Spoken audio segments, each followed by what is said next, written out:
Well, my name is Adolfo Abreu. I'm from the Bronx, New York, and I am 18 years old.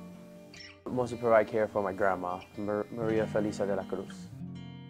The most prevalent issue that she has is Alzheimer.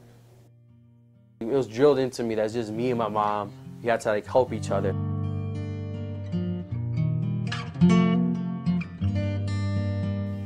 When you're so young and you see that person in a state where you have to take care of them, it's like, at first you become weak because you're like, this is a person that kind of gave me a foundation and I don't know how to kind of give them a foundation. And at first it was hard for me. But then I realized that it's all love, it's all that I have to give back to her. Just that relationship that, I need to help her and be there for her and give her the love that she needs and, the attention that she, needs all the time.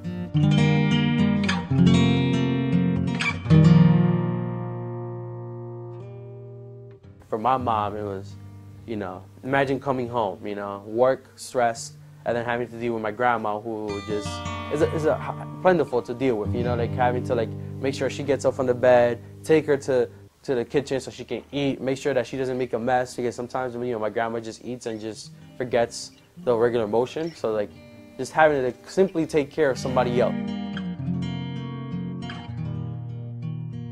Her outlet is either going to work, and that's where she has met most of her friends, or she still has contact with some people from her college days, but that's only one person, Everything just became work mode and then grandma mode. So it's she really doesn't have that field of being able to go out, meet someone else, So it's interesting to see just how she's confined to this box.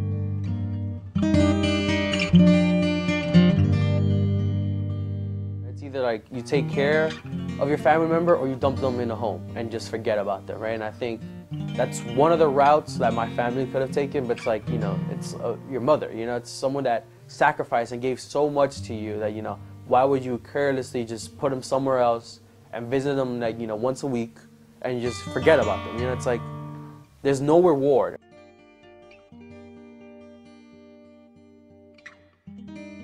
There has to be an understanding that, that there's families that are helping these individuals, right? And it's I think the whole bureaucratic process of getting help should be changed and made easier. While there's people literally dying all across the country, either literally or just economically dying, not having the means to kind of help their family members. Right? And I think it's important to put more money in these kind of resources, right? Putting more money into Social Security would make sense, right? For when someone retires, they have that financial backing, and that understanding, I can live, rather than, having in a constant fear of poverty, saying, when am I going to pay for the rent?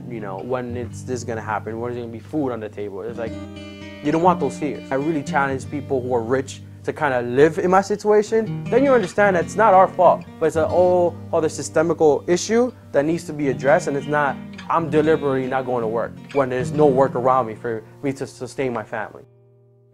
Although, she doesn't say it in front of other people or all the other grandchildren, I am her favorite, because I see her every day. So it's me and her have this joking relationship that, any prank that I want to pull on my mom, she helps me with. So it's that kind of relationship that we're both here together, we're both being taken care of.